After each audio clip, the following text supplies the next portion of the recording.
पाकिस्तान ने कल रात भर की आम जनता को निशाना बनाने की कोशिश की, लेकिन हमारी सेना ने जिस तरह उसका मुकाबला किया, अपनी धरती से ही पाकिस्तान को तबाह कर दिया गया और उसके पास सब कुछ भी नहीं बचा।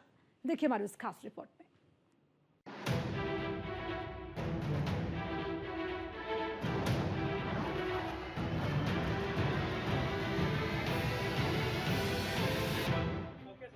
सबसे पहले पाकिस्तान ने आतंकवादियों को पाला और उसके पले हुए आतंकियों ने हिंदुस्तान की सीमा में घुसकर हमारे हिंदू भाइयों को धर्म के आधार पर टारगेट करके मारा।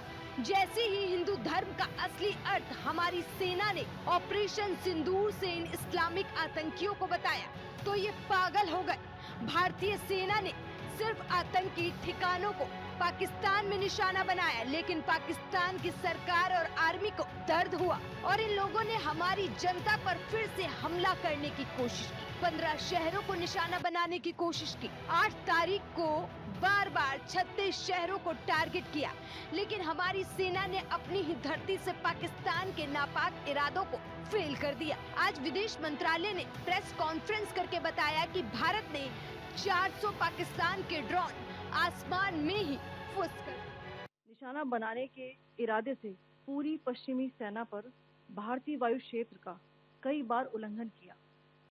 यही नहीं बल्कि पाकिस्तानी सेना ने नियंत्रण रेखा पर भारी कैलिबर वाले हथियारों से गोलीबारी भी की। अंतर्राष्ट्रीय सीमा और नियंत्रण रेखा पर लेह से लेकर सरक्रीक तक 36 स्थानों पर 300 से 400 लगभग ड्रोनों का इस्तेमाल घुसपैठ का प्रयास करने के लिए किया गया। सुना आपने कैसे हमारी जाबाज सेना के सामने पाकिस्तान को मुंह की खानी पड़ी। उसके एक एक ड्रोन और मिसाइल को चकनाचूर किया गया। ऐसे में पाकिस्तान को अरबों का नुकसान हुआ। भारतीय सेना ने पाकिस्तान के 2 JF-17 और एक F-16 फाइटर जेट को मार गिराया। साथ ही पाकिस्तान एयरफोर्स का AWACS विमान उनके ही पंजाब में ध्वस्त कर दिया। JF-17 थंडर की बात की जाए तो पाकिस्तान और चीन की साझेदारी से बना एक मल्टी रोल लड़ाकू विमान है और इसकी कीमत करीब $15 मिलियन यानी कि 120 करोड़ है।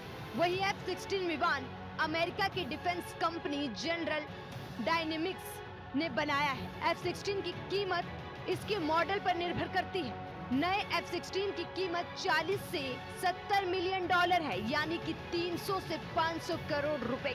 AWACS विमान किसी भी देश की वायु सुरक्षा का सबसे अहम हिस्सा होता है। उसे आसमान की आंख कहा जाता है क्योंकि इनसे लगे रोटेटिंग रडार सिस्टम से 400 किलोमीटर से भी ज्यादा दूरी तक दुश्मन की गतिविधियों पर नजर रखी जा सकती है, लेकिन इसे भी हमारी सेना ने अंधी कर दिया। साब 2000 एरियाई एक mid range airborne radar platform है। इसकी कीमत 100 से 150 मिलियन डॉलर यानी कि 830 से 1245 करोड़ रुपए है। मतलब पाकिस्तान को अरबों का नुकसान हो चुका है। वो कंगाल है, लेकिन फिर भी पाकिस्तान अपने नापाक इरादों से बाज नहीं आ रहा है। Bureau report, news 1 India.